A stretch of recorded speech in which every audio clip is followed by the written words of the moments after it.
Switch Radio Sport. This is Switch.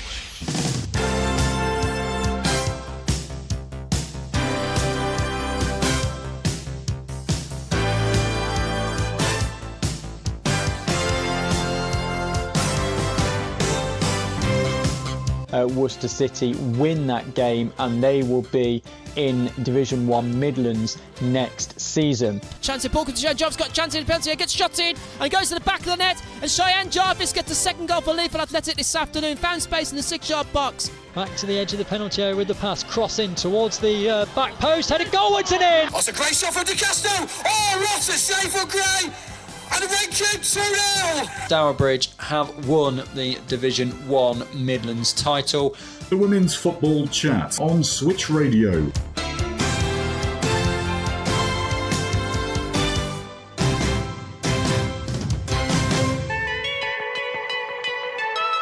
Good evening, welcome along to this week's Women's Football Chat on Switch Radio. Chris Gadsby with you here through until 6 o'clock this evening, bringing you the very latest from the third and fourth tiers of women's football in England. That's the FA Women's National League, those 6 divisions and the 72 sides within them. We've got lots to come on today's show. You'll hear from Sporting Khalsa's Juan Dopazo, Notts County's Adam Dunleavvy and Sutton Coldfield Town's Harry Rowe between now and 6 o'clock. We'll have a look back at all of the results from the past 7 days, what it means for the league tables. We've got our first finalist in the FAWNL Cup. We've got both finalists in the FAWNL Plate, and we've got plenty to discuss that's come out from the FA this week as well. It's all on the Women's Football Chat with you until 6.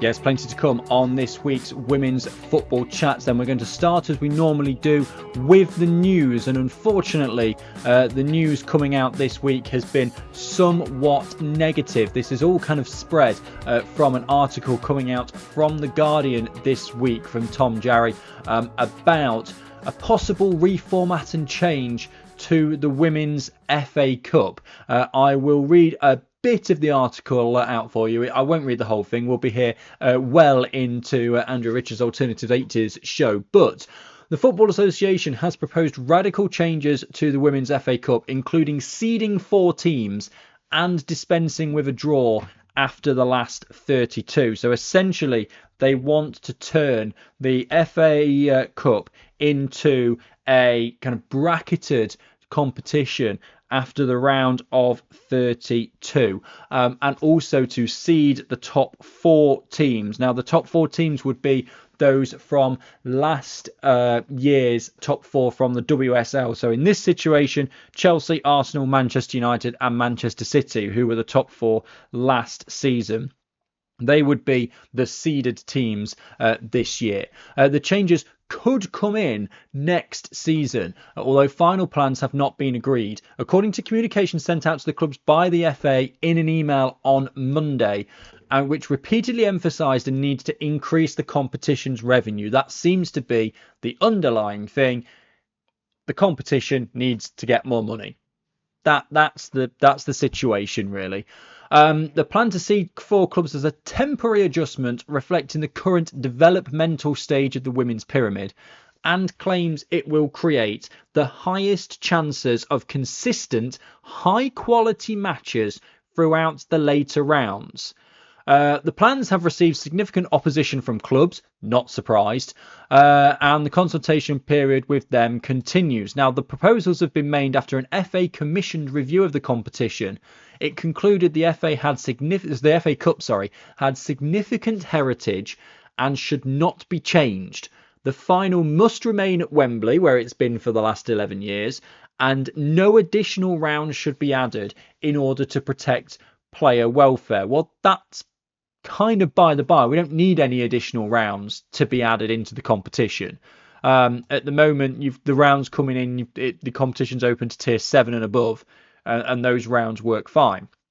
They also want to change the schedule, holding one every other weekend for 3 rounds from the last 32 to the quarterfinals. So you'd end up playing, FA Cup, League, FA Cup, League, FA Cup. An FA spokesperson has said they are committed in the women and girls game strategy to review the Adobe Women's FA Cup, recognising the need to evolve the competition and strengthen its commercial potential. Underlying this, it's all about how can they get more money in, which they say will enable them to reinvest more funding into both the competition itself and the wider women's football ecosystem, which is vital for long-term growth. Any future changes shaped in close consultation with stakeholders across the entire pyramid, including clubs, players, fans, and our broadcast and commercial partners. A bracketed draw, apparently, according to the FA, enables the development of storytelling and enhanced narrative in the competition. It enables clubs and fans to plot their road to Wembley Stadium, building momentum and excitement while supporting operational planning. An entry tier review for lower league sides doesn't say how much lower league sides they're looking at here. How low are they going with these lower league sides? Has also been tabled, citing the need to enhance minimum stadium standards. A fan base survey about the competition is understood to have received 6,000 responses. Seeding the WSL top 4 sides would be hugely controversial. This is kind of the conclusion from The Guardian here. Several lower league sides say they would oppose that idea. I suspect it's probably quite a few more than several, fearing it would reduce the chances of women's National League clubs, i.e. tiers 3 and 4, progressing to the later stages. So Chelsea, Arsenal, Man U and Man City are the only clubs they're the last season's top 4. They're the only clubs to have won the competition since Birmingham City in 2012. The Football Supporters Association say that the fans have expressed concerns and proposals around seeding because it goes against the traditions. A spokesperson for Brighton Women's Supporters Club states that they cannot state vehemently enough how much we oppose this proposal. The sporting merit in our game is slowly being eroded in favour of super matches between elite level teams. The rich will only get richer, and teams up and down the pyramid will fade into obscurity. That's the article, and yeah, it's not a very good proposition, is it? Let's be honest. So I read the article. I then put out on the Women's Football Chat social accounts a poll and asking for people's suggestions. 91.7% of people responded to my poll with the answer absolutely hates this idea, and I worked it out. We ended up with 4 people saying that they like the idea. I asked for some comments as well. So Marcus has said, what a joke, might as well seed the top 4 in the semi-finals and forget about the rest of the competition. The FA are now working on destroying the FA Cup for the women. They have shown yet again they have completely forgotten how to support the football pyramid. The Football Women's Supporters Club, a horrendous proposal, and glad it's been given the disdain it deserves. Let's hope it stays in the bin where it deserves to be. Mike has said, women's will become like men's and the top league will lose touch with reality if it hasn't already. I agree a minimum standard, not sure what it is now, but I suggest tier 5 and up. The poll, my poll tells you all you need to know. I still expect the idea to go ahead with a couple of very angry faces. So that's seemingly the outside view. I don't understand where the FA are kind of coming from. So at the moment, tiers 7 and up are eligible for the FA Cup. We have a few qualifying rounds, then tiers 5 come in the second qualifying round, tier 4 comes in the third qualifying round, tier 3 in the first round proper. There's a few points in the article that really have kind of resonated with me. First of all, a few times in there it's mentioned this will increase the revenue. That's the underlying thing, is they just want more money to come in. And I just don't... You're going to lose the magic of the FA Cup trying to get that more money in, I think. If you've got a bracketed draw, I can see what's going to happen here. If you imagine a bracket, so seeded 1 will be, for example, in the top left corner, seeded 2 will be in the top right corner, seeded 3 will be in the bottom right corner, and seeded 4 will be in the bottom left corner. So that the idea being is that in the semi-finals, first will play fourth, which would be what, Chelsea against Manchester City, would it be? Yeah, Chelsea against Manchester City, and then Arsenal against Manchester United in the other side. But then you've got a couple of years ago, West Ham made it to the FA Cup final. That would be a very difficult sort of thing for them to do now. And I disagree entirely with this notion that we need more consistent, higher quality matches in the later rounds. I don't understand why that is a problem at the moment. We are currently in the round of 16. So they're talking about kind of from the round of 32 onwards. Let's look at the round of 16. It's all WSL and WSL2, apart from Oxford United and Chatham Town. Now, first of all, the prize money that those two teams have got is going to do them wonders in the years to come. You talk about wanting to support the pyramid. Look at what these cup runs have been able to do. But also, and nothing against these two sides here, there is probably an argument to say that they are in this stage because they played FAWNL sides in the previous round. Oxford had Middlesbrough, Chatham had York. And every FAWNL side who came up against a WSL2 or a WSL side lost. So we're in the round of 16 now, and it's all WSL and WSL2. The way that the system is set up at the moment, in the round of 32, you get the 12 Super League sides coming in. Obviously, the Championship sides had been in there kind of already. So as a maximum, at the round of 32, you have 20 sides that aren't in the WSL2. A good chunk of those are going to be Championship sides, WSL2 sides, unless they have drawn each other or they end up getting one of the real top tier 3 teams and there might be a chance for a shock. I think this year it was 10 of them got through. So in the round of 32, you had 12 WSL sides, 10 WSL2 sides, and 10 from tier 3 or below. And now in the round of 16, there's only 2 sides outside the top 2 tiers left in the competition. So my question is, how many more consistently high quality matches do you possibly want in the later rounds when it's already pretty much all WSL and WSL2?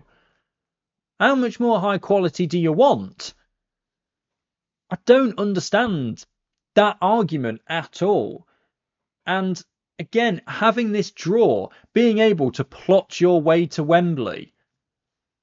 If you're going to get to Wembley, you've got to beat whoever's put in front of you. Part of the magic of the Cup is the fact that you can have teams who are right battling at the top of the WSL who end up getting drawn against each other in the first round that they're available, which for WSL is round 4, and they only have to play 5 games to win the FA Cup. And that is part of the magic of the FA Cup, when you get WSL sides drawn against each other. Arsenal against Aston Villa this time around. You had the likes of Tottenham against Leicester. You had some of these teams who were WSL fighting against each other. And then in the next round, you've got Merseyside Derby, Chelsea against Manchester United. These big games in the early rounds. That's part of the magic of the FA Cup, to be able to go through and go, oh, the luck of the draw, we've got a really tough team in round 4. If we're going to win the competition, we've got to get ourselves further and get past this team in the early round.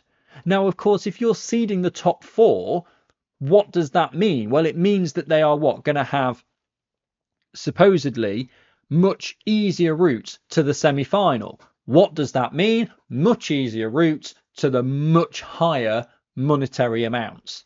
So the teams at the top by being at the top, are going to get more money just because of where they finished last season. Also, I know it's slightly different in WSL, but just because you were good last season doesn't necessarily mean you're going to be right up there again this season. I know it's a completely different league, but the first team that springs to mind for me is Northampton Town. They were right up at the top Division 1 Midlands last season. They're fighting relegation this season. And of course, the teams at the top who have got a lot of money and got a big fan base and then buy really good players, then end up having an easier route to the semi-finals and the final. They get more money, can buy even better players, and it just becomes ridiculous. So I really, really hope that this doesn't come to fruition, because if it does, then we're going to be in a lot of trouble in the FA Cup, and you start to wonder what really that it's going to lose so much of its charm and so much of its appeal. You know, if they talk about, again, not adding in extra rounds to protect player welfare, it's not going to affect the teams at the top. We don't need any extra rounds to keep it as it is. And, you know, they're 22 game seasons with a few FA Cup games, a few League Cup games, or FAWNL Cup, FAWNL Plate, whatever you want to call it. Some County Cup in there as well. It's not like they're playing 60, 70 games a season like some of the men are. And I know, again, that's different, and there's different facilities and, you know, player management and load management and all the rest of it. But I just don't think citing player welfare for not adding in an additional round, not that, again, additional round is actually needed, it just doesn't sit right at all with me. And I just cannot see how, if this happens, it's just going to lose everything that is great about the FA Cup, and it is going to be such a shame. But yeah, love to get your thoughts on that. So at at Women's Football Chat on X is the place to go. You'll spot it with the big WFC logo on there as well, to get your opinions across on that. Again, hope it doesn't happen, because the FA Cup is great. And also, again, to have 3 rounds in the space of 5 weeks, if the schedule stays the same, that's in January. That ain't going to happen, because the pitches are all rubbish. The pitches are all waterlogged and frozen, and so there just seems to be a lot of trouble with that. Right, let's go through and look at the results from the past 7 days. We're going to start, as we always do, with the Northern Premier Division.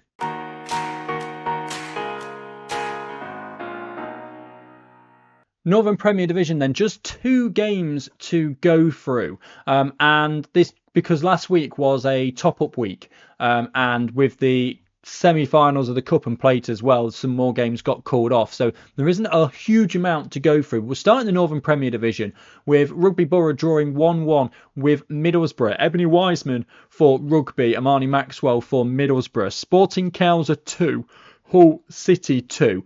2 for Larry Walker for Sporting Khalsa, 2 for Ellie Tanser for Hull City. So 2 draws in the Northern Premier Division. What that means for the table is that there really is not much movement at all. Middlesbrough's point has lifted them into the top half of the table. They're now above West Bromwich Albion, who dropped down to 7th.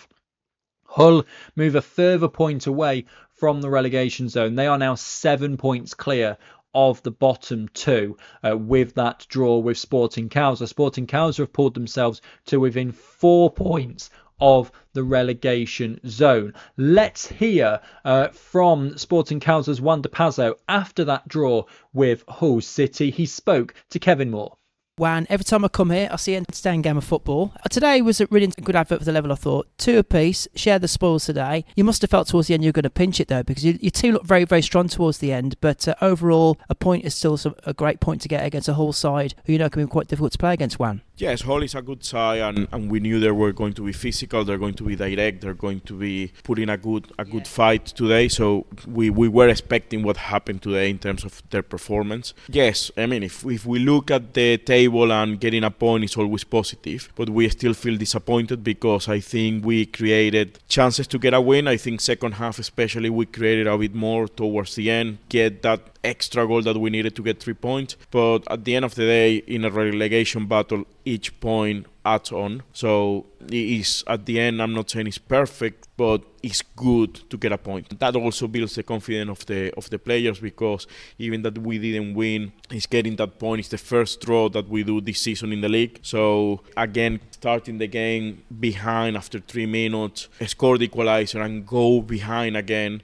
showing that character to come back twice and get a point, it was important for us today. I'll touch on the changes in the second half. Some players a bit more detail actually. Well, but let's talk about that first on a bit more detail, because they're 3 minutes in and they take the advantage with Tanza scoring from a set piece as well. I know we've had a conversation in the past where you've got to sort of like make sure you try and nullify those errors and those problems when on set pieces. With the 2 goals that Harry Walker scored today, and the second goal, probably the standout goal this afternoon, I'll be honest with you. It was a cracking finish and a good well-worked goal in general anyway. But you touched on the point there about the fact that, the easiest thing in the world would be for your team to sort of buckle after 3 minutes and lose their shape. Didn't happen at all. I was very impressed with the way players plugged away, and I could hear from the bench here, from the commentary position, you still get positive instructions to the players anyway. And it's good to see the players got a bit of metal in them now. They're adjusting to the level, and the second goal by Walker, I think, is a good example. Your team have got a real good team spirit. You've got here, Juan, with your squad this season. Yes, they are a really good group of players that we have here, and that is something that is important, that we keep a positive environment, because at the end no one wants to be in the position that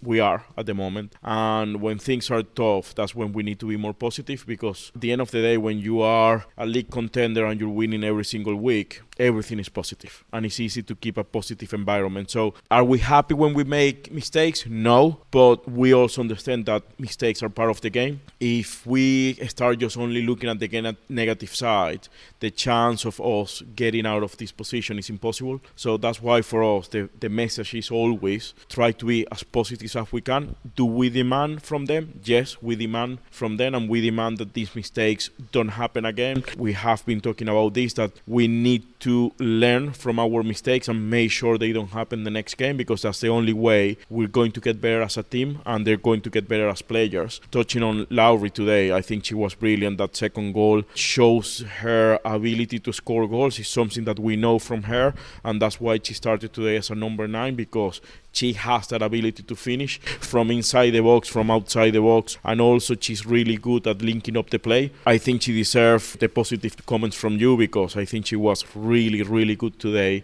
in her overall play. But the second goal is a cracking goal that she scored. Yeah, I must admit, I've never seen Larry Walker play in that number 9 position before, but certainly you've got a player's experience. If you say to Larry, look, I want you to play for this position for this number of games, or just one game, see how it affects things. But I thought she adapted to that role very, very well. You've got players who are prepared to play the warm-on position if needs be for the occasion per game as you plot things during the course of the season. One, is that important for your squad? You say to your squad, sometimes I need to play not your natural position, but there's a tactical reason why I want this to occur in this particular game at certain points during the season. One. Yeah, some of the players that we have here are players that are adaptable to different positions, and I think that is important because we don't play the same formation all the time. So having the adaptability of players like Lowry, like Anya, like Marty, that she's on loan as well from Wolves, even Ria, that I know she can play as a winger, Stopsy, that she has been doing jobs in different positions. All of them, the majority of them, has been in those situations where they need to play multiple positions during the season. Even Ella playing today as a midfield, that is her 3rd game playing as a centre mid. So it's been important for us that players have that adaptability in different games and different formations, because it gives us different options depending on the game that we're playing and what we're looking for. And the reality is we need to try to use the players that are in the best form in important games, and having those players that are capable of playing in those different positions is allowing us to use the players that are in form. So Lowry has been doing really well in that position. She has played in that position now several games, and she's showing she's more than capable to play in that position. She played against Burnley as well last week in the position, and she did really well, even that we lost. So even that is not her natural position, she has all the attributes to do well in there as a number 9. Other players I want to mention as well, actually, Juan, and every time I come here, I see new players to your squad. It's good that you're still bringing players in. You want to fresh things up and utilise your squad as well. But new names for me, new players for me I ain't seen before, and I was very positive how they applied themselves today. Martha McPhail, I don't know how long she's been at the club, but is it a relatively short period of time? You'll reveal that to me in the moment. But you use the option on the bench, very positive, I thought. Anya Denham, of course, I've seen play before in the quarter. She's got a player, very battling player as well. But Madison Williams, Emily Tomlins, Fina Smith, these new players for me, but very impressed by their attitude on the pitch as well. And as I said, in the second half, you look very strong towards the end. And I just felt, for me, it felt like the fitter team's going to maybe get the 3 points this afternoon. But you've got some young fit players there who can give you more energy going forward. That must be positive going into the second half of the season, man, surely. Yes, I think we are blessed with young players that want to show how good they are. I think one example of that you know her well is Anya. Anya, I think we keep having conversations with her because even that she didn't start today for tactical reasons, we knew that she could come into this game and change the game, and she almost did, to be honest. She had, I think, 2 shots on target, then one that she blocked that was a bicycle kick that she had. Then she made a really good pass to Lowry towards the end, and Lowry had a shot on target as well. So talking about Anya, I think she is a very important player for us. She has been so far. She's going to be a very important for us for the rest of the season. Do we want to see her on the bench all the time? Obviously not. We want to see her more on the pitch, but it was more a football decision this week. Then you mentioned Emily Tomlins. She's a new player that we signed during the summer, that she came to our trials, and she has been amazing. She's only 17. Well, she's now 18 years old, but she signed when she was 17. It has been tough for her in a way, because it's a learning period that she's having. She has never played Tier 3. She was playing for Solihull Moors last season. Then Maddie Williams, she came from America in the summer, so she was a new signing as well. But the same, she has been doing really well in that centre mid position throughout the season. And then Fina Smith, she's one of the players that has come through the ranks for Sporting Khalsa. She still plays for the under-18s on Saturdays. But it's good to see that players like her, they're coming through and they're having their chances with the first team. And she trains with us every single week. That is something that we do with the under-18s because they train Tuesday and Thursday. So on the Wednesday session, we normally have 5 or 6 under-18s that we keep a close look at them. Now we got 2 that are on loan just to get them that experience that they need in first team football. So yeah, I mean, we got a good group of young players. Also, the not that young players have been great because they are making sure the environment inside the dressing room is good, that the new players on loan, like Marty, as you mentioned, they are settling quickly into the team and they look and they feel comfortable inside Khalsa, and that's the main thing that we need to make sure whoever comes here as a loan or as a new signing, they feel comfortable and they settle in as quick as possible and give us an impact on the pitch. Good range of young players I've just mentioned. There's some new names I've seen today. I've been very impressed with their performances this afternoon, Juan. Let's move on to the fixtures then, because getting the point today and with Halifax on the horizon, did you see those 2 games like sort of we must get some out of those 2 games and see where the rest of February takes us? Yes, at the end we take each game at a time. Obviously the most important one was Hull, but when you're planning and you're looking at the fixtures, obviously you're thinking, okay, if we get the 3 points against Hull and then Halifax is next and we manage to win that one as well, suddenly we are outside the relegation zone. So we have talked about it as a team, which games are really crucial for us. We know all the games are going to be tough, but also we know where we need to get the points, and that's why we feel a bit disappointed today. Probably Hull feel disappointed as well, but yeah, the reality is that we wanted the 3 points to be in a better position for next week. That 3 more points next week would have meant out of the relegation zone, but at least we got that point that get us a bit closer to Loughborough, a bit closer to Halifax, because we had game in hands. So now it's about making sure next week we prepare the best possible way to make sure we get the 3 points and close that gap with Halifax. And a final point, actually, Juan, I mean, the goal difference has helped this afternoon. That's put pressure on Loughborough to a certain point point as well, and Halifax as well. They'll know that you've got a good point today, and they'll know that you'll be coming out fighting next week. You play Halifax as well. Do you still sense a lot more twists and turns at the bottom half of this division anyway? Because, if a team has a bad month, they can either go 4 places up or similarly can drop down 4 places. In comparison to, I think, to previous Tier 3 seasons, I think it's actually overall, I know with the teams at the top, we know what they're going to be doing, but I'd say, it would be fair to say, a good 2/3 of these clubs know if you have a poor month, all of a sudden you can get sucked right back into relegation battle if you're not careful. So you must feel like, if you get good result against Halifax and build on from that, the teams will be thinking, we're not safe at all, really, because any team can have a poor month, all of a sudden get dropped down 4 or 5 places, Juan. Yeah, I think the league has shown that really, really competitive, and probably apart from the two that are Wolves and Burnley, that they're going to fight for the league title. At the bottom, yes, we are at the bottom, but then we got Loughborough, then we got Derby, then we got Halifax.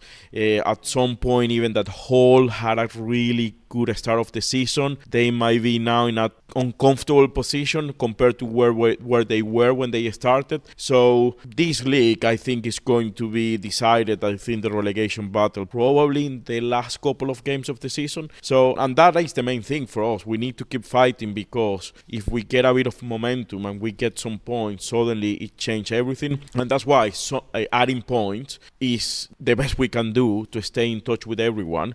Because, as you mentioned, if a team have a rough period and we take advantage of that, suddenly everything changes. So the message to our players is we need to keep fighting. We need to keep fighting, and each game is important. We take one game at a time, get as many points as we can at the end of the day, and we'll see what happens. And we'll see what happens at the end of the season. But our mentality is we go and fight until the last minute of the season. Juan Dopazo there speaking to Kevin Moore after his side's 2-2 draw with Hull City at the weekend. This is the Women's Football Chat on Switch Radio. Still plenty to come between now and 6 o'clock. We're back in a few moments. This is the Women's Football Chat on Switch Radio. Still lots to come between now and 6 o'clock. We're going to look now at the Southern Premier Division. It's not going to take very long at all. Lewis against Exeter City, the only game, and it was abandoned with the score at 1-1 late on in the game. So really not a lot to report there. Of course, the game, because it's abandoned, hasn't had any impact on the table. Strongly suspect that it's going to end up being replayed later on in the season. So there's nothing to report from the from the Southern Premier Division table. Let's go through then into Tier 4. 3 games in the Division 1 Midlands, although it was actually only ended up being 2 because Sheffield against Leafield Athletic got postponed. Peterborough United beating Lincoln United by 6-0. Poppy Brown, Evie Driscoll-King, Hayley James, Rebecca Mears, and 2 for Jessica Razou for Peterborough United. So big win for them. But the really important game was down towards the bottom of the table. Northampton Town beating Kidderminster Harriers by 2-1. Lacey Snape and Faye Noble with the goals for Northampton Town. Millie Rogers in the 18th minute for the Kidderminster Harriers. But Northampton, a very important 3 points for them. Division 1 Midlands table, the only movement is the victory for Northampton Town, lifting them above Kidderminster Harriers. So Northampton Town in 9th. 3 points above the relegation zone. Kidderminster Harriers dropped to 10th and are just 1 point above the drop. And Stourbridge, who are in 11th, have a game in hand on them, and they are just 1 point behind. Towards the top, Peterborough United, of course, with that 6-0 win over Lincoln United, have pulled themselves to within 2 points of the top of the table, and they still have 2 games in hand over Boldmere St Michael's and a vastly superior goal difference as well. So Peterborough United in a very good position with 10 games to go. Leaford Athletic against Sheffield, that 3rd, 4th place game was postponed, so they will have to come back at another point. It does mean that Peterborough United have drawn level on games played with those two sides. They are 7 and 11 points ahead of them respectively, so it looks as though it might be quite a tall order for Leafield Athletic and Sheffield to pull themselves in towards that playoff area. But of course there is still a lot to go between now and the end of the season. Let's hear then from no game for them this weekend, but from the Notts County head coach Adam Dunleavvy. He spoke earlier this week to our reporters Mia Fowler and Millie Curran-Manning. So firstly, I'll dive into some questions about your previous game against Sutton Coldfield Town. So how would you assess the team's performance in the 2-0 win over Sutton Coldfield? Yeah, we were delighted with the performance, to be honest. I think there's been a lot of sort of hard work going on behind the scenes over the last couple of months, and we've had some really good performances and not always had the results to show for it. So it was it was good to translate a good performance into 3 points. I think we controlled the game in large parts, and I think we were kind of scratching our heads a little bit in the first half how we weren't more goals ahead. The keeper at Sutton had an incredible game and made some incredible saves 1v1 in the first half, and then second half Sutton are always going to have a bit of a spell, and they sort of did that for a short while in the second half, and we were really sort of resolute defensively and managed to see out the game, which was really, really positive from our end. So a good performance and one we're really pleased with. And what were the key factors that helped the team control the game and secure that clean sheet? I think we just connected really well in possession. We were really sort of comfortable finding black and white shirts. So the sort of passing side of stuff we were really pleased with. We had some good patterns of play. And then I think as well we really controlled the transitions well. I think that's sort of an area of the game we've been spending a lot of time working on, that sort of moment of winning the ball back and making sure we can connect the first pass, and we've got good options to find feet and progress, and I thought we did that excellently well. We sort of controlled with possession at times, and then when we needed to be defensive we were able to do that, and then in those moments of transition we connected really well and created some good counter-attacking moments as well. So I think just a sort of culmination of things, but a really positive performance in terms of controlling the possession and managing the game well. A couple of things we were really pleased with. And did anything in the match particularly reflect the way you want the team to play moving forward? Yeah, I think we know we're a really good side on our day, and there are a lot of good teams in this league, and the challenge is always going to be tough, whatever team you're playing and whichever weekend it is. So it was really important for us to be defensively solid.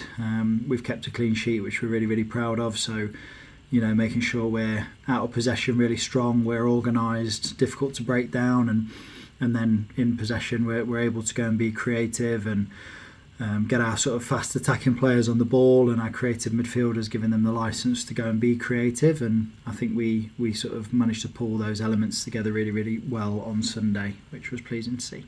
Adam, a few players have really stood out in recent weeks. How pleasing has that been from a managerial point of view? Yeah, I think we've got lots of really, really good quality individuals at Notts. Obviously, as a coach, I'm always going to praise the team, and there's a huge squad effort over the course of the season. We've got a really good set of players, and we've got some good depth this season, which on the one hand makes it harder to select matchday 11s, but then also gives us lots of confidence when we're making rotations and changes, and when we're also bringing on players to go and affect the game. So I think individually we've had some really, really strong performances from players, but collectively as a team they're continuing to grow all the time, build relationships, and just continuing to develop. Something that we're pleased to see is just those sort of relationships and connections growing across the team. And whilst individuals are playing really well, which you need those individual moments of brilliance, I think we've been really, really good as a team over the last couple of weeks. Recent performances raise the overall standard and competition within the group.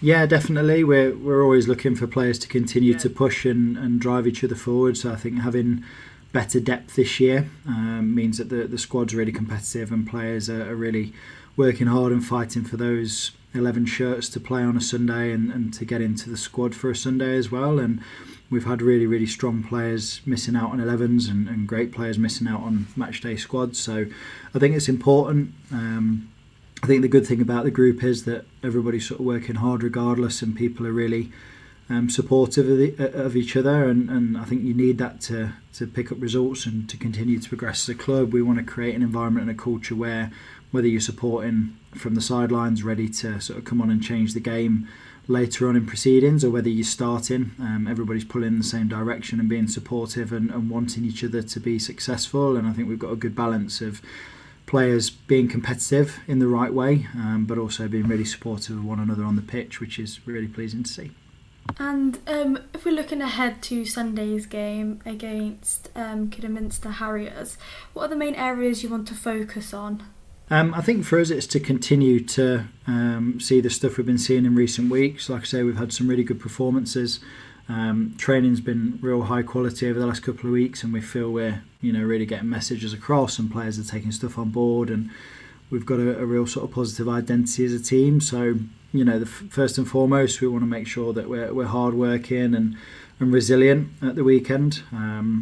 Kiddie are where they are in the table, but they've got good players, and they've picked up a couple of decent results recently, and they'll be looking to get another 3 points to continue sort of dragging themselves away from that drop zone. So it's really important for us that we're taking them seriously and making sure we're giving them the respect they deserve, but also trusting in our abilities as a squad and a team, and really trying to put our stamp on the game and play the way we want to play, and making sure that we're connecting and being creative, and continue that sort of defensive solidity that we've seen so far this season from the group. And is there anything in Kidderminster's recent form or style that you've been preparing the team for? I wouldn't say necessarily. I think we know a few of the players, and we know the qualities that they have. We always do our research on teams, so there'll be elements of their game that will be informing our players to be mindful of. But I think where we are in the season and where we are as a development as a group, we really want to sort of focus on our strengths this weekend and try to play to our qualities and the individual capabilities that we've got across the team. Inevitably, there are always going to be challenges that the opposition pose you, and we want to make sure the players are well prepared to try their best to deal with those challenges. But yeah, like I say, we're really sort of in the stage of the season now where we want to shift focus onto us and make sure that we're sort of continuing to build that identity and get into a good rhythm. So Kidderminster have got their qualities. We saw some of those qualities in the first game that we played them earlier in the season. So we'll be mindful of that, and then also looking at ways that we can make sure that we're playing in a way that enables us to play to our strengths and to get the best out of the group of players that we've got on the pitch. And off the back of that then, how important is it for you to build on the momentum from the Sutton Coldfield recent result as you approach this game? Yeah, I think momentum can be a big thing in football. I think there's a really positive energy around the group. Even after the loss to Peterborough, we lost the game, but at the end of the game, the players were really positive and felt that they played really, really well. It's really difficult to keep a team like Posh out for 90 minutes, and that proved to be the case. But there was so much good from that performance and so many things that we liked about it. So collectively as a group, there was a real positive energy around the team, and then going into the Sutton Coldfield game and getting the 3 points in the fashion that we did, and playing with such a positive performance and controlling large parts of the game, that sort of continued to give the players that positive energy. So yeah, for sure, we'll be sort of going into the game hoping to continue that positivity. Kiddie will be coming into it hoping to get 3 points as well, so it's always going to be a big challenge as every game is in this league. There's no easy games this season. I think the quality of the league's improved so much this season compared to last season. Games are getting tougher, oppositions are getting better, but yeah, we really need to lean into that positive energy, and focus first is always on the performance. You don't always get the results you want after positive performances, but as long as the performance is positive, then we know we're moving in the right direction. In relation to that question, how does your position at 7th in the league table, how confident does that make you feel approaching the Kidderminster game? I think, to be honest, this season more than seasons in the past, I don't think league position necessarily tells the story. I think I reflect on us. We were higher in the league at this stage of last season, but this season we've scored more goals and conceded less goals than we had at this stage of the season last year. So I think there's sort of deeper stuff to the performances and the quality of teams other than just the league position. And the same will be said for Kiddie. They'll be wanting to stay up in this division and continue to sort of build and maintain and sustain at this level and develop. So where they're sitting in the table at the minute isn't necessarily a reflection of them as a team. So I think we're trying our best not to pay too much attention to league positions. Like I say, we believe we can have a go at anybody in this league, and on our day we believe we can take points off of anyone. And on the flip side of that, anybody can beat anybody else in this league, and that's been proven across the course of this season already. So yeah, probably not too much focus on the league position. We're really, really pleased with some of the other metrics that we gauge success on, in terms of our goals scored, in terms of conceding a lot less goals. We've got a positive goal difference, which we didn't have at this stage of the season last year, even though we were sat higher in the table. There's also lots of other metrics that are really, really pleasing to see in terms of the chances we're creating, the possession statistics, the amount of times we're getting into opposition territory and getting into the opposition box. So there's lots of positive progression from the team, and like I said, that's not always reflected on league position.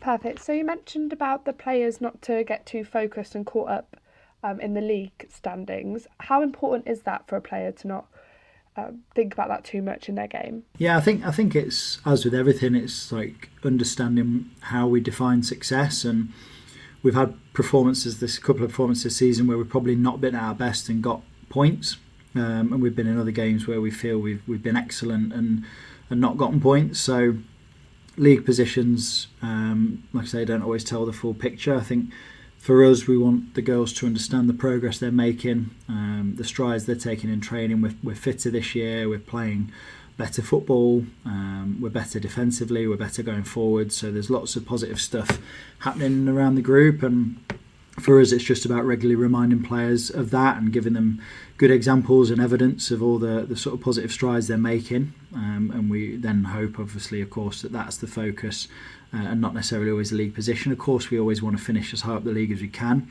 We want to continue developing as a club and try to progress each season with the league standings, and that's an important part of the game at senior level. But like I say, there's lots of really positive stuff that's been going on, and just reminding players of that and giving them the evidence is a big part of what we're doing at Notts. Do you feel the next run of fixtures is a real opportunity to push up on the table?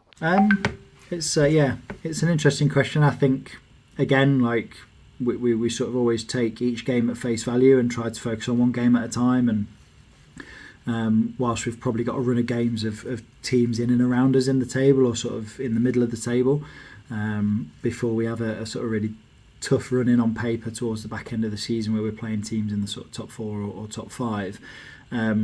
Like we've said, anybody can get results against anybody in this league, so of course we want to try and pick up maximum points from the teams around us, because that's going to help us climb the league table, but at the same time we take every game that's in front of us with the same level of respect, whether that's a Peterborough at the top of the table or whether it's somebody down the bottom end. All the teams at this level have got good players.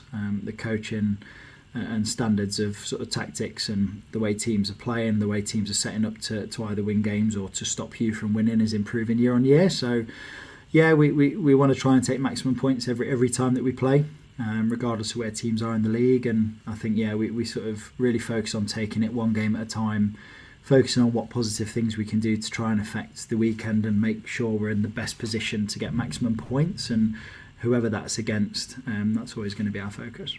Yes, big thank you to Adam Dunleavvy there, speaking to Mia and Millie ahead of the games coming up this weekend. This is the Women's Football Chat on Switch Radio. Let's have a look at the Division 1 North results. They were meant to be 4, they only ended up being 3. Leeds United against Chester Street Town postponed.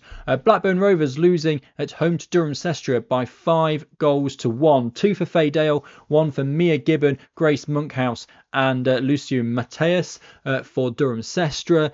Chung Chang the only goal for Blackburn Rovers as they lose by 5-1. Wivenshaw 4-1 winners away at Norton and Stockton Ancients. Louise Atkinson with the only goal for Norton. And Doncaster Rovers Bells winning 2-0 away at York City thanks to first half goals from Abigail Coley and Betty Cheetham. What that means for the Division 1 North table, a lot of movement in Division 1 North, which you would expect with the top of the table being so tight. Wivenshaw up 3 places back to the top of the table. They have played games more Huddersfield Town not in action. Leeds United's game postponed. Stockport County not in action either. So Wythenshawe back to the top. 28 points from 13 games. Huddersfield Town 26 points from 12. Leeds United 26 points from 11. Stockport County 25 points from 14. Cheadle Stingers 23 points from 11. So still very tight between the top 5. Lower down the table, Durham Sestra up 2 places with that victory over Blackburn Rovers. They're now into the top half at the expense of Norton Stockton Ancients and Chorley. Down towards the bottom, Doncaster Rovers Bells still in the relegation zone despite the win over York City, but that gap now is just 1 point. It could have been 7 between the two sides, but it's down to 1 thanks to the win from Doncaster Rovers. Blackburn Rovers still at the bottom of the table, 9 points from safety with 8 games to go. Division 1 South East then, Cambridge United 0, Chatham Town 3, a brace for Amy Russ and 1 for Amelia Woodgate for Chatham. Chesham United losing at home 2-1 to Dulwich Hamlet. Jordan Galway, Lucy Monkman in the second half for Dulwich. They were a goal down. Jenny Nagel had put Chesham United in front just after the hour mark. But then 2 goals, 68 and 78th minute for Dulwich Hamlet, turned that game around. A cracking game between Luton Town and AFC Sudbury. 3-3 this one, and it was 3-2 to AFC Sudbury at half time. 2 for Amelia Aberhart, 1 for Casey J. Bonwick for Sudbury. Amy McLean, Natasha Fensom and Courtney Ward Chambers with the goals for Luton Town as the points there are shared. And a narrow win for Norwich City over Queen's Park Rangers by 3 goals to 2. Grace Riglar with 2, Faith Harrison with 1 for Norwich City. Emily Hill and Jess Leach with the goals for Queen's Park Rangers. But Norwich City back to winning ways after the draw last week. What it means for the table is that Norwich City go top, although Fulham do have a game in hand and the goal difference is the same. Norwich top, 37 points from 14. Fulham second, 35 points from 13. London Bees in third on 26. Chatham Town fourth on 25. And then Queen's Park Rangers 5th on 22. Down towards the bottom, Dulwich Hamlet up 2 places with the win over Chesham United. So they're on 14 points and they're in 8th. Luton Town down a place on 13 points in 9th despite that draw with AFC Sudbury.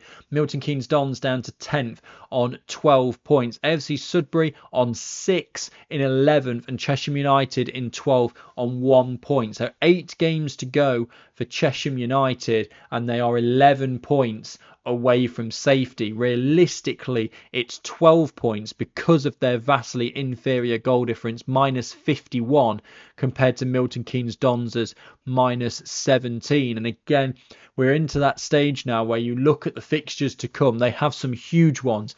AFC Sudbury, their next game, then Luton Town. Then you look past that and you go, there's games against Fulham, there's games against Norwich, there's a game against Actonians who are 6th, Chatham Town 4th. There are games against the teams towards the top and you just wonder if time is running out quickly or perhaps has already run out for Chesham United. Division 1 Southwest, 3 games in Division 1 Southwest, and Ascot United continue their fabulous run of form at the moment, beating Marine Academy Plymouth by 3 goals to 0. Darcy Maxted, Erin Huntley and Anasia Harney with the goals for Ascot United. That gives them 9 points in 8 days. They've had a fabulous week, have Ascot. 0-0 between Bristol Rovers and Bridgewater United, but I think perhaps the result of the day, Maidenhead United getting rid of the 100% record of Swindon Town, beating them by a goal to 0. Megan Harper with the only goal of that game, and Swindon Town's 100% record has gone.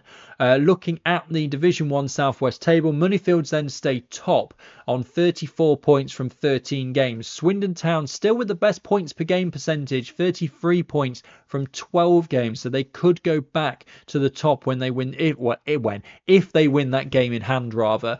Bristol Rovers 3rd, Bridgewater United 4th after they played out that 0-0 draw. And then Ascot United up to 7th now with their 9th point of the week. And it's a testament to how quickly this game this table can change. They've got 7 games to go now. Had they not won those 3 games, they'd be back on 9 points, and they would be in the relegation zone because of the teams Portishead Town and Worthing that they've beaten. Had Portishead or Worthing won that game, Ascot would be in the relegation zone. As it is, they have pulled themselves from 2 points clear at the start now to 11 points clear of the relegation zone, with 7 to go for Worthing and 8 to go for Portishead Town. This week, those 8 days for Ascot United has, with a massive degree of certainty, secured their safety in Division 1 South West for another season.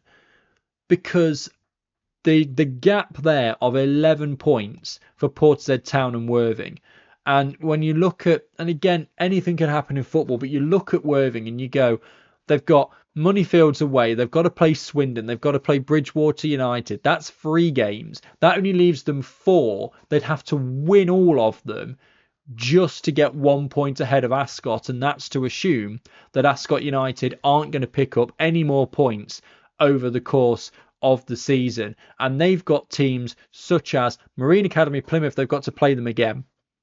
Keynsham Town, they've still got to play. Bournemouth Sports, they've still got to play. Maidenhead, they're only a point behind them. There's a lot of games where Ascot United can pick up points. So that, I think, has secured them in the division for another season. It is now a 6-point gap between Portishead Town in 11th in the relegation zone and Keynsham Town in 10th out of the relegation zone. So there is, again, I feel like time perhaps starting to run out a little bit for some of these teams towards the bottom of the table. Right, that's all of the league fixtures. Let's go through and just have a look at the Cup and Plate semi-finals. We had 3 of the 4. West Bromwich Albion against AFC Bournemouth was postponed. That is now being played this weekend because it takes priority. So their respective league games have been cancelled. So that one was postponed. Plymouth Argyle beating Burnley by 4-1. Burnley had taken the lead in this one through Millie Revening in the 13th minute, but Plymouth hit back before half-time. Tiana Taser in the first minute of stoppage time at the end of the first half pulled them level. That probably changed Marie Hurahan's team talk quite significantly. Then right after the second half whistle, 6 minutes into the second half, Phoebe Poole put Plymouth in front. Taser then got her second of the game on 69 minutes, and then Poole got her second of the game in the 95th minute, sealing it, and Plymouth will make their way to Loftus Road, which is the venue of the final, on the 28th of March. But will they play West Bromwich Albion or will they play AFC Bournemouth? That one we'll have to wait for this weekend to find out. In the plate, Cheadle Town Stingers beating Tier 3 Halifax by 2-0. Kenzie Bentley in the 3rd minute put them on the front foot early on. Then Rebecca Coe in the 81st minute made it 2-0 to Cheadle Town Stingers. And Moneyfields of Tier 4 beating Tier 3 Gwalior United by 2-0. Their goals coming early. Shannon Aubrey in the 8th minute, Brooke Garcia in the 16th minute, means that the plate final, in a venue yet to be confirmed and a date which we think is going to be the same weekend but is also yet to be confirmed, is going to be between Cheadle Town Stingers and Moneyfields. Now hopefully for both of these sides they can find something around the Midlandsy, maybe kind of Northampton area.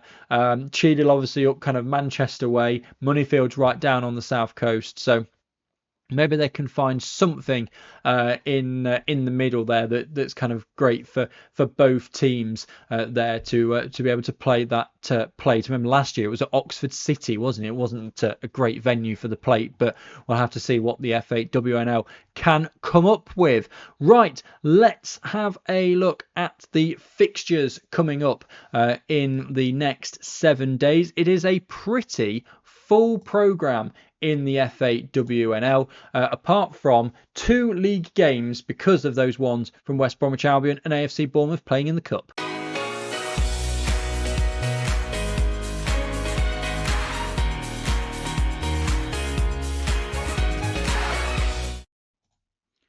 Northern Premier Division then, we'll start there. Derby County against Middlesbrough, 9th against 6th. Hull City against Stoke City, 8th taking on 4th. Loughborough Lightning in 11th against Burnley, who are 1st. Sporting Khalsa against Halifax, big game towards the bottom there, 12th against 10th. And a big game towards the top as well. Wolves hosting Rugby Borough, 2nd against 3rd. Wolves, of course, with a game in hand over Burnley. They will not want to drop points against Rugby Borough, because you would imagine that Burnley will win away at Loughborough, although of course nothing is certain, and they want to stay that 1 point behind Burnley with the game in hand. The last thing Wolves want to do, drop points and then end up having to just pull level with the game in hand. So 5 games in the Northern Premier Division.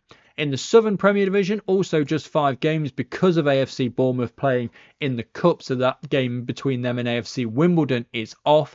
Exeter City against Billericay Town, 8th against 12th.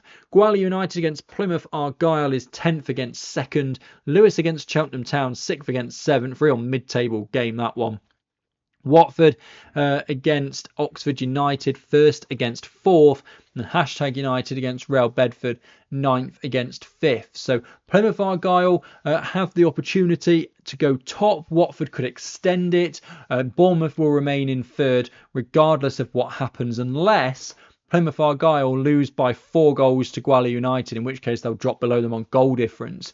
Oxford United, they'll want to get the win over Watford, get themselves to 26 points and put themselves within touching distance of the playoff spots, but they'll still be 6 behind Watford, and Bournemouth would then have 3 games in hand on them. So Oxford, I think, maybe might be a bit too far away by this point. As I said, with Wimbledon not playing, Billericay Town 14 points away from safety. It's possible that goes to 17 points at the end of this weekend. And then with Billericay Town having 7 games to go, and they would have to win 6 of those 7 in order to survive, we could only be, particularly with a couple of there's a midweek fixture coming up as well, so there's another 3 games between now and the end of February.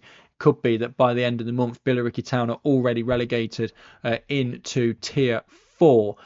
Speaking of Tier 4, Division 1 Midlands, full programme there. Barnsley Women's against Lincoln United, 5th against 12th. Boldmere St Michael's Northampton Town, 1st against 9th. Notts County Kidderminster Harriers, that is 7th against 10th. And that you can hear on Switch Radio 155 on Sunday afternoon. Kevin Moore will be there with Mia Fowler and Millie Curran Manning, bringing you that one. Peterborough United against Sutton Coldfield Town, 2nd against 8th. Stourbridge against Sheffield is 11th against 4th, and Leafield Athletic against Worcester City, 3rd against 6th. So a difficult game for Sutton Coldfield Town away at Peterborough United this weekend. Earlier this week, their manager Harry Rowe caught up with John Foster. A week off last Sunday with no game. How have the team responded since their game last week versus Notts County? Yeah, firstly, thanks for having me. We were really frustrated after Sunday against Notts County. We felt like we weren't at our best. We felt like we were sloppy in moments. We felt like the first half especially wasn't our standards. And the reaction's been really, really good. From the girls, it's been positive. The way that we've reacted in training, the way that we've come together to iron out a few mistakes and have a few honest conversations has been really, really positive. And it's the sort of reaction you want. I do say quite often that I'm quite gifted with the group of players that I work with in terms of their attitude, but they've been spot on. They've took accountability. Those that made the individual mistakes have held their hands up and recognised that. And hopefully it means we can push forwards. But it was a frustrating day at the office for us, but it's one of those that you have to deal with. You have them in football, and it's about bouncing back now. You mentioned in your post-match after that game about where you thought your weaknesses were. You commented on tracking runners. Have you put that across to your team over the past week and spent time on some defensive duties perhaps?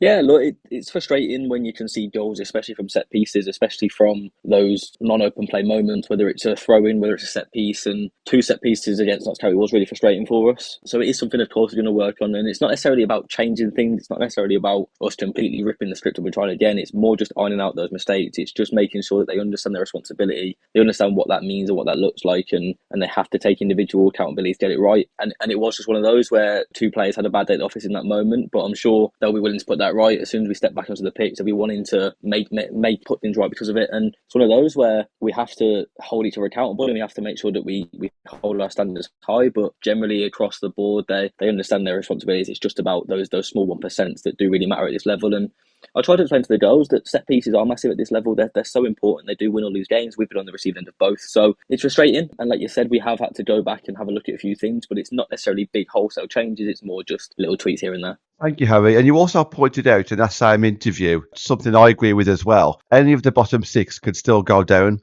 Sutton Coldfield are currently 8th. Even though it's very tight, you must still be happy with what you've achieved in such a short time this season. Yeah, I think there's moments we're definitely pleased with. I think there's results we're definitely pleased with. We had a really big result a few weeks ago against Kidderminster. We managed to take 4 points off Stourbridge. We've managed to take 3 points so far from Northampton and Lincoln, but we've still got to play them again. We've still got to play most teams again, and it's one of those where you're only judged at the end of the season. So as much as we're in a good position at the minute, and as much as we're pleased with where we're at, there's still work to be done. Like the loss last week was frustrating. We felt we should have done better than that. There's points we've dropped previously that we feel we shouldn't have dropped, but should have, could have, are words that you can say in football. But the reality is that league table. The reality is where you are in the position come the final day of the season. And like you say, as things stand, we're 8th and we're in a good position. But the football can change within 2 weeks. I think there's 5 points between 11th and 7th. So that is 2 games worth of that's games in hand. That's people that can get caught up very, very quickly, and the goal difference is tight as well. So it's going to be one of those where we've just got to pick up points no matter who we're playing, no matter what we're against. We have to continue to pick up points, and I'll never be pleased, I don't think, as a manager, because it's not my job to be pleased. It's my job to continuously improve the goals, improve the team. But we're happy with where we are in moments. There is results we feel we should have better with, but that's football at the end of the day, and you have to make sure that you put those right the next time you play them. So I think I'm pleased with some parts, but I'm also obviously frustrated with others. A couple of difficult games to come before you begin facing the teams around you. Peterborough followed by Bolmere. Will you set up slightly differently considering you're against the top 2? I think it's one of those, we don't necessarily set up because it's those two. We change very, very often. Those teams that watch footage of us will know that we don't have a set system where it's the same every single week. We have tendencies across the board that they'll notice, and we have tendencies that we like to do, but it's not like we're not one of those teams that strictly plays one way. I like to be really, really adaptable with the group. So we're going to change things. We're going to have tweaks. We're going to have different moments where we do things slightly differently, of course. I understand that against Peterborough and Bolmere, we're going to probably have less of the ball than we would like, and we're going to have to defend for probably larger periods than normal and than normally comfortable. But you have to understand that, and it's really important that against those teams we don't have fear, but we have a respect for them in terms of their league standing shows they're a good size. The league standing shows that they're capable of winning games, and we have to make sure that we don't go in there thinking that because we're in a relegation battle we're going to go there and instantly pick up points, because that's not the case. They're ruthless. Both of those groups are, and they're both got good players, good staff, good clubs that know what they're doing. So it's going to be difficult, but I wouldn't say we're purposely changing for them. We're going to adjust minor things. We're going to tweak minor things, but we do that against everyone. This league is so competitive that we don't just have one system. We don't have one style. We're constantly changing, constantly looking to improve ourselves, but also looking at the group of goals we've got, looking at how we can use that to try and get a little 1% where we can gain the edge, and also looking at the group and seeing what are they capable of, what can we expect them to do comfortably, and also obviously the challenges that the opposition will face. But there'll be minor tweaks, there'll be little things that we change, but I wouldn't say we're going to wholesale change it and rip up the tactics board, because that's not what I believe in. And you mentioned a little earlier you still have Northampton, Lincoln, Kiddie Harriers still to play before the end of the season. It's such an exciting prospect for a neutral. Are you leaning towards those games, or are you treating each game from now to the end of the season equally? Yeah, it's much more exciting for the neutral than it is for the managers involved. But no, it's what you live for, isn't it? Those battles, those competitions, where it's at the top of the league or the bottom. You want to come out on top of those battles, and we've got massive games left, but we can't just rely on 3 results. We have to try and pick up the maximum points, and if we solely rely on those 3 points, then you're almost throwing the rest of the games away, and that's not what I believe in. I think we're good enough to match most teams in this league. I think we're good enough to go and compete with every team in this league, and it's going to be difficult. Like I said, it will be different against different teams. We'll defend more against Posh than we would like. We might be able to have more of the ball against those teams, but I don't think we have to rely on those 3. I think we can go and look to gain points wherever that is. We've got a few tough away games, a few long journeys still to do this season. But look, I think it's one of those, if we sit there and rely on 3 games and then you lose a game and you're panicking, it creates problems. So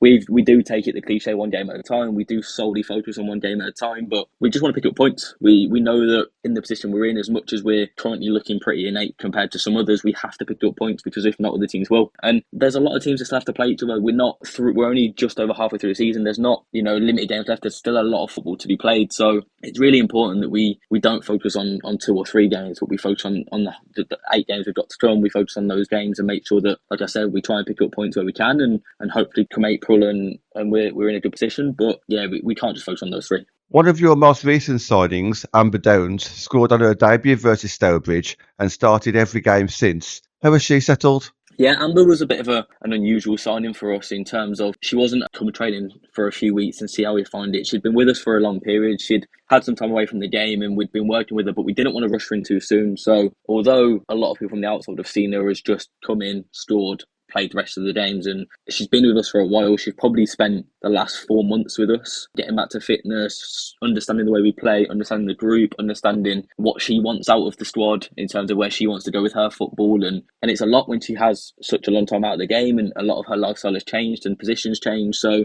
she had a big turnaround. So we wanted to bed her in slowly, and we did that really, really well. And she's been fantastic. She works hard, she drafts, she'll throw herself into tackles, she'll make sure that whatever is asked of her, she'll go and do, and she doesn't really grumble. She's played in midfield, she's played up front, she's played on the wing. She's a bit of a jack of all trades in that perspective, and you need them in your squad, and she's done really, really well. Don't get me wrong, there's still a lot of football to be played, and I'm sure that she'll have some more positive moments with us, but so far so good, and hopefully it continues. And looking at your squad list, Harry, you have some familiar names who are well known across the National League. But I want to highlight 2 players who are still at the beginning of their women's football journeys, Chloe Dan and Darcy Fortner, both at different stages due to their age. How both are they doing so far? And what is your philosophy about recruiting some of the best youngsters in the area? Yeah, I think they're both doing really, really well. They're both adjusted really well to the environment. Coming from academy football to senior women's football can be challenging. It can be quite difficult, and it's hard to adjust at times. And like you said, they both came in at different stages. And Darcy's gone out on loan to Alvechurch, and she's doing really, really well. She's playing a lot. She's definitely improved their results in terms of keeping clean sheets and keeping them in games, which has helped them, which is massive for her. And a big conversation with Darcy was trying to find out a good environment for her to get game time, and she's found that, which is fantastic, and long may that continue. And then Chloe Dan stick with us. She's broke into the first team. We had a conversation in pre-season about what her plan might look like, and give credit where it's due. She exceeded expectations. She's gone on. She's scored 5. She's in a really good position. She's got a few assists as well. Had some big moments like in the FA Cup, and she's fantastic. She works really, really hard, and they both do. They both work really hard. They both ask questions. They both want to improve, and that's what it's all about. You don't just want these young players that are talented. You want these young players that want to learn, that want to get better, that understand the process of. You're not just coming in and you're going to instantly start. Just because you've played at a good level doesn't mean that you naturally earn the right to play women's football, because it is a different game. It's a nastier game. It's more. There's a lot more changeover in terms of what happens in women's football. So it's difficult, but they've adjusted really, really well. And it plays into that whole idea of that young squad. Like you mentioned there, we've got some names that have been in and around the game for a long time, but we've also got a lot of young players. Our average age is still really, really young. We've got a lot of players that have massive potential, and it's something that I wanted to look at. It's something that when I spoke to James when I first came in, we wanted to recruit a young squad, a squad that can, hopefully build a good relationship with and hopefully grow together as a group. And you've probably seen that with a few results at the start of the season compared to midway and throughout, but there's still a long way to go, and I do believe in recruiting youngsters to try and then nurture them into high talent. But we're lucky that we've got a great pool of players, a good pool in terms of catchment area, and they've been fantastic so far. And as much as I'd like to take credit, it's nothing to do with me. It's completely on them for owning up to their own development, taking the responsibility to go and work hard and go away from the training ground and draft and do the stuff away from the football pitch. That means when you're on the football pitch, it's a little bit easier. So fair play to them, full credit to them for what they've done, and hopefully we can continue to support them and continue their journey. And finally, just an update on your squad going into the next 3 games. You have a midweeker in that section of time as well. Any injury watch out, suspensions, new additions perhaps? Yeah, no, to be fair, it's pretty boring from that perspective in terms of what we've got to report. There's no suspensions, touch wood, none so far. We've got no injuries. We've got the little niggles where it's a little bit of management, but nothing that's keeping any players out of selection, nothing that's keeping any players away from being fit, ready for those games. And And like I said, recruitment wise, I'd love to tell you we've got loads of players about to come in and set the world alight, but that's not the case. We're happy with the group we've got. We're not actively looking to sign more players unless they become available. We had these conversations recently about we're now looking for those that will improve our 11, not necessarily just go and sign players for sake of signing players. We want players that want to be here, which is massive. We want players that are excited to play for Sutton and understand the characters that we want, and it's really important that when we do go and recruit, we get good characters in. So yeah, there's nothing to really recruit, no one to really recruit at the minute. There's no one for suspensions at the minute, and there's, touch wood, no injuries so far. So I'm lucky with my selection headaches where they're positive rather than negative in terms of who's available, but that could change very, very quickly, but hopefully, touch wood, at the minute, we're all good. Just tough game for Sutton Coldfield Town this weekend. A big thank you to Harry for taking the time to speak to us here on Switch Radio this week. Into Division 1 North, another full programme there. Blackburn Rovers against Doncaster Rovers Bells. The bottom two fighting it out in Division 1 North. Cheadletown Stingers against Leeds United, 5th against 3rd. Durham Cestro against Chorley, 6th against 8th. Norton and Stockton Ancients against Stockport County, 7th against 4th. Wivenshaw against Chester Street Town, 1st against 9th. York City against Huddersfield Town, 10th against 2nd. Could be very difficult at afternoon for York City. Doncaster Rovers Bells will be hoping that they can capitalise on that by beating Blackburn, or even a draw, to be honest, against Blackburn would put Doncaster Rovers out of the relegation zone were York City to lose on Sunday afternoon against Huddersfield Town. Games towards the top, though. Wivenshaw, they're taking on Chester Street Town, who are in 9th, so you may suspect them to do okay in that one. The big game towards the top is going to be Leeds United away at Cheadletown Stingers. Both teams having games in hand, both teams with an opportunity to really make inroads towards the top of the table. If things go Leeds United's way, they could end the afternoon top. Cheadletown Stingers could pull themselves level on points with Leeds United and with Huddersfield Town, again if results go their way, but they'll still have games in hand as long as the weather holds up. So a lot could happen towards the top of Division 1 North. I think that is probably, in terms of the number of teams, the most exciting we've got this weekend, well this season rather, is the title race in Division 1 North. Division 1 South East, Actonians against Luton Town is 6th against 9th. AFC Sudbury against Cheshire United, the bottom two squaring off against each other. Neither can get out of the relegation zone this weekend, but Cheshire United still searching for their first win of the season. You feel this is probably going to be their best opportunity to get it between now and the end of April. Dulwich Hamlet against Cambridge United, 8th against 7th. Both sides again wanting to pull themselves further away from the bottom two. Cambridge United 11 points clear at the moment. I kind of feel that's probably going to be enough, but Dulwich Hamlet might just want a few more points to make themselves really safe. London Bees against Milton Keynes Dons is 3rd against 10th. Norwich City taking on Fulham. That's the game. There's the big game of the weekend. Norwich City against Fulham, 1st against 2nd.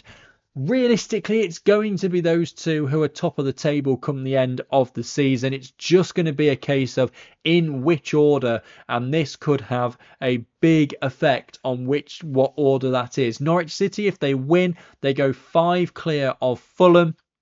Yes, Fulham have a game in hand, but then they won't be able to overtake Norwich with that game in hand. If Fulham win, they go top by a point and still have the game in hand, and then they can pull themselves a couple of games clear of Norwich City when they do play that game in hand. So that is huge in Norfolk. Queen's Park Rangers against Chatham Town, that's 5th against 4th. You'd say a really big game towards the top had Norwich and Fulham not pulled themselves so far away. But Chatham and Queen's Park Rangers all want to finish as high as they possibly can. Division 1 South West, just to finish up, Ascot United against Swindon Town. Ascot in fabulous form, but Swindon Town will definitely want to make amends for their loss last week, so could be a tough one for Ascot, but that has the prospects of being a cracking game. Bournemouth Sports against Bristol Rovers, 8th against 3rd. Bridgewater United against Keynsham Town, 4th against 10th. Marine Academy Plymouth against Abingdon United, 9th against 5th. Moneyfields at home to Portishead Town. That's going to be tough for Portishead. And Worthing against Maidenhead United, 12th against 6th. So Division 1 South West, quite a few kind of top versus bottom fixtures this weekend. And then just ever so finally, back to the Cup semi-finals, West Bromwich Albion against AFC Bournemouth after their game was postponed last weekend. Well, an awful lot to talk about on this week's show here on the Women's Football Chat. Just got time to remind you before we hand over to Andrew Richards and his Alternative 80 show at 6 o'clock that we do have that live commentary Sunday afternoon, Notts County in action against Kidderminster Harriers. It's going to be Kevin Moore with Mia Fowler and Millie Curran-Manning with you from Coronation Park from 1:55 Sunday afternoon on Switch Radio. That will do it then for this week's show of the Women's Football Chat. Andrew Richards with his Alternative 80 show is with you after the news at 6. Thank you so much for being with me. Enjoy the rest of your Saturday night. Bye.